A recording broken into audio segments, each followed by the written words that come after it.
બહારનાની ક્યાં વાત કરવી, ક્યારેક ઘરના લોકો જ કદર નથી કરતા.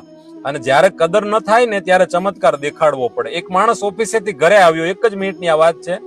ઓફિસેથી માણસ ઘરે આવ્યો ને પત્નીએ કીધું શાકભાજી અને દૂધ લાવ્યા. એ માણસ કે આ તો ભૂલાઈ ગયું, કામ બહુ હતું એટલે.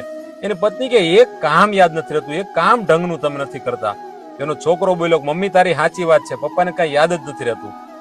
ત્યાં બાજુની રૂમમાંથી બારીમાંથી અવાજ આવ્યો. એની દીકરી કોઈ યાર ફોનમાં વાત કરતી હતી કે બધું સારું છે પણ મને મારો ઘરવાળો મારા પપ્પા જેવો ન મળે તો સારું. સાવ ભૂલકણો સ્વભાવ, કોઈ દી કોઈ કામ યાદ ન રહે. આ માણસને એમ થયું કે આ લોકો આટલી ફરિયાદ કરે, હું તો કોઈ કામનો જ નથી. માણસ ઘરમાં ચિઠ્ઠી લખીને નીકળી ગયો કે તમે તમારી રીતે જીવજો, હું હવે મારી રીતે જીવીશ, હું તમારા માટે કોઈ કામનો નથી.